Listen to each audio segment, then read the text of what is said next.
Good morning বন্ধুরা। তো সকালের ওয়েদারটা দেখেই তো মাথায় হাত পড়ে গেছে। কি অদ্ভুতভাবে কুয়াশা পড়েছে, চারিদিকটা যেন একদম তুষারের মতো লাগছে সাদা হয়ে। তো এই জন্যই তো মানুষের রোগ নাড়া যেন আর ছাড়ছে না, কোন দিন গরম, কোন দিন মেঘলা, কোন দিন কুয়াশা। আর এই কুয়াশার জন্য রোদও সেরকম উঠবে কিনা জানি না। তো ভীষণই ঠান্ডা ঠান্ডা একটা সকালের বেলা ওয়েদার হয়ে আছে। তো আমি তো আর বাইরে বেরোতে পারছি না, তো উপর থেকেই দেখছি যে এত কুয়াশা।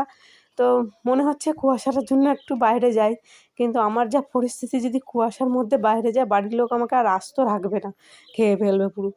তো যাই, সকালবেলা উঠেছি, উঠেই এই মনোরম দৃশ্যটা তোমাদের সাথে শেয়ার করলাম, নিজেও দেখলাম, বেশ ভালো লাগছে।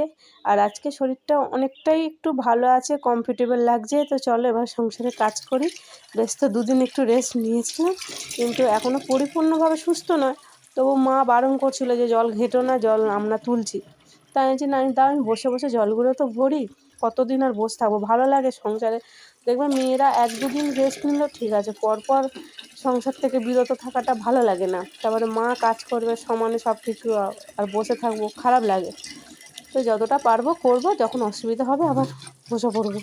তো এই এখন জলগুলো ভরছি, মা ওদিকে একটু চা করছে, সৌমিন দোকানে খেয়ে যাবে চা, আমরাও খাবো। আর জলটা একটু যদি টাইমে না ভরি, দেখবে কারেন্ট চলে গেলে আবার জলের সমস্যা হয়ে যায়।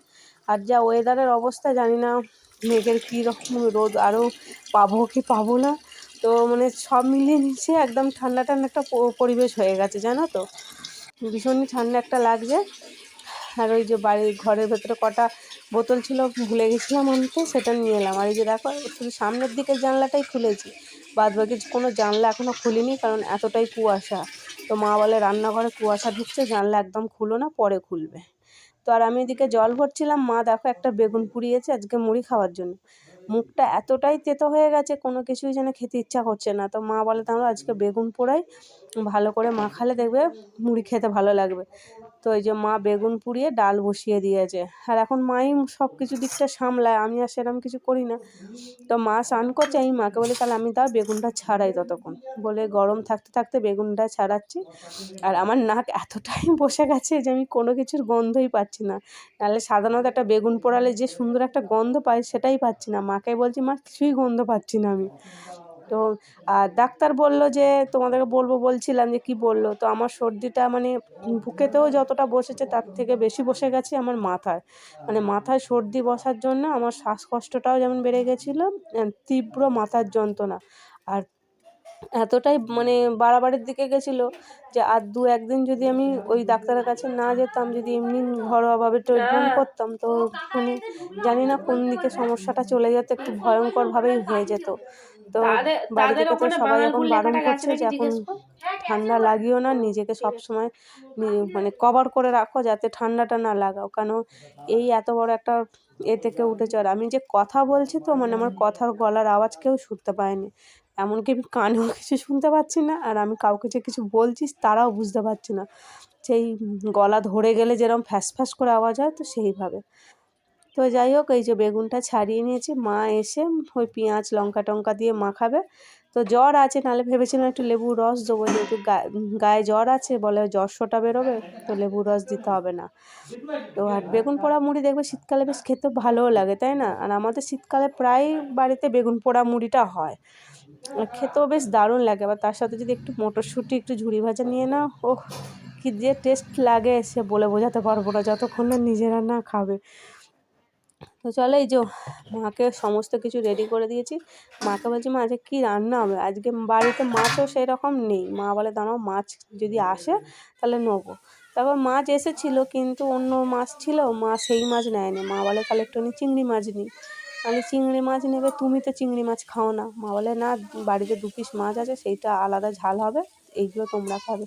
তো চিংড়ি মাছটা কী দিয়ে করবো ভেবে পাচ্ছিলাম না। তারপরে সৌমেনের খুব পছন্দের জিনিস হচ্ছে বাঁধাকপি দিয়ে চিংড়ি মাছ। তো মা বলে তাহলে একটুখানি বাঁধাকপি চিংড়ি মাছ দিয়েই করবো। তা আমি বললাম দা আমি করছি রান্নাটা। দেখবে রান্নার মধ্যে থাকলে মেন্টালিটিটাও ঠিক থাকে, যে না শরীরটা ঠিক করতে হবে, শরীরে এনার্জিটা পাই, 5 জনের সাথে কথা বলি। আর যদি শরীর খারাপ নিয়ে যদি সবসময় যদি শুয়ে বসে থাকি না, দেখবে যেন মনে হয় যে শরীর থেকে রোগটা যাচ্ছেই না, তাই না? তো ওই জন্য এই যে না দা, আমি রান্না যতটুকু পারবো করব, যখন একদম অসুবিধা হবে তখন তোমাকে আমি বলবো। তো এই যে রান্নাবান্না করে এখন চান করব। চান বলতে এই যে মা গরম জল দিয়েছে, মা বলে গরম জল ঠান্ডা জল মিক্স করে চান করো, আর ডাক্তার এইভাবেই করতে বলেছে আমাকে, যেহেতু আমার শরীরটা একদমই খারাপ হয়ে আছে। তো এই যে মা বলে একদম ছোটো বালতিতে জল নেবে, বড় বালতিতে জল নেবে না, যাতে অনেকটা জল হয়ে যায়। তো পরিমাণ মতো মানে গায়ে শোয়ার মতো সেইভাবে জল নিয়ে এই যে একটা ছোটো বালতিতেই জল নিয়েছি। তো এই জলটায় চান করব। আর চান না করলে না, আগের দিন রাত্রিরে এখন হাই পাওয়ারের ওষুধ চলছে তো খুব কষ্ট হচ্ছে, মানে রাতে শুতে পারছি না, সেই একটা অস্বস্তিকর মানে শরীরের মধ্যে হচ্ছে, যে কি হচ্ছে বুঝতে পারছি না, কিন্তু মানে শরীরে যে একটা কিছু হচ্ছে সেটা বুঝতে পারছি। মানে রাতে ঠিকমতো ঘুমোতে পারছি না, মানে ঠিকমতো করে বসলে যেন একটা অস্বস্তি, মানে একটা শরীরে অন্যরকম ফিলিং হচ্ছে। তো চলো এবার আমি চান টান করে পরে আবার তোমাদের সামনে আসবো। তো এখন চলো চানটা করে নিই আগে। এই যে বলছিলাম না যে মা তো চিংড়ি মাছ খায় না, আর 2 পিস মাছ আছে, আর আমাদের বাড়িতে 4 জন মেম্বার। তো মা বলে তাহলে এক কাজ কর, 2টো ডিমও ভাজি, 2টো ডিম 2টো মাছ দিয়ে সব রকম মিলিয়ে মিশিয়ে 4 জনের খাওয়া হয়ে যাবে একবেলার মতো। তো এই যে এখন ভাত মা বাড়ছে, রেডি করছে, আর আমি এইদিকে ডিমগুলো ভাজছি। সৌমিনও এসে গেছে, সবাই একসাথেই ভাত খাবো। সৌমিন এখন চান করছে, আর এখন প্রায় ঘড়িতে 1:10-15 বাজে। তো এইরকম টাইমেই আমাদের ভাতটা খাওয়া হয়, আর আমার শ্বশুরমশাইকে তো এই টাইমের মধ্যে ভাত দিতেই হবে। আর ডিমটা দেখবে একটু গরম গরম ভাজার সাথে দেখবে খাওয়াটাই আলাদা লাগে না। তো মা বলে তুমি ভাজো, আমি ততক্ষণ ভাতটা বাড়ি। আর দেখবে শীতকালে ডিম ভাজাটাও বেশ ভালো লাগে। আবার সৌমিনের ফেভারিট হচ্ছে ডিমের একটা এক ধরনের অমলেট করে দিই, তো সেটা ভাবছি ও বলছে আমাকে একদিন করে দাও, অনেক দিন খাইনি। তো আমি দাঁড়াও আমি একটু সুস্থ হয়ে নিই, তোমাকে ভালো করে মানে করে খাওয়াবো। আর সেটা কীভাবে করবো নিশ্চয়ই তোমাদের সাথেও আমি শেয়ার করবো, যে কীভাবে সৌমিনের পছন্দের ডিমের অমলেট বানাই। তো ওটা অনেক দিনই ও খায়নি। তো চলো এবার খাওয়া দাওয়া করে নিই। এবার খাওয়া দাওয়া করতে করতে মেঘের অবস্থাটা দেখেছো? সকালবেলাতে এক কুয়াশা ছিল, তারপরে হালকা রোদ বেশ উঠেই ছিল, বেশ পরিষ্কার হয়ে গেছিলো চারিদিকটা। হঠাৎ করে কোথা থেকে মেঘ এসে গেল, ব্যাস পুরো চারিদিকটা অন্ধকার একদম। তো ক্যামেরায় আমি কতটা পরিষ্কার বোঝাচ্ছে আমি জানি না, কিন্তু আমরা যতটুকুন সামনে আছি পুরো একদম অন্ধকার, মানে এই বৃষ্টি পড়লো বলে এমনই পরিস্থিতি হয়ে আছে। তো ফটাফট সব জামা কাপড় তুলে নিয়েছি। আর দেখো আমাদের গাছে কেমন আবার ফুল এসেছে, বেগুন আসবে। তো বৃষ্টি তো হলো না, কিন্তু ওয়েদারটা প্রচুরই খারাপ হয়ে গেছিলো। আর এখন আমি মানে সন্ধ্যের সময় আর কোনো রান্নাবান্না করিনি, মাথার খুব যন্ত্রণা হচ্ছিলো। তো মাই রান্না করেছিল। এই যে এখন রাত্রে একটা রুটি খাওয়ার পর এখন ওষুধ নিয়ে বসে পড়েছি, আর মা 1 গ্লাস গরম দুধ দিয়েছে, বলছে এই দুধটা খাও। তো আমার গলার আওয়াজ হয়তো তোমাদের ভিডিওতে খারাপ লাগছে, তো বুঝতেই পারছো আমি কোন সিচুয়েশানের মধ্যে এখন পড়ে আছি। তো আর এই ওষুধগুলো এতটাই অস্বস্তিকর লাগছে, আর এই সিরাপটা খেলে তো যেন মনে হচ্ছে আমি এক্ষুনি বমি করে দেবো।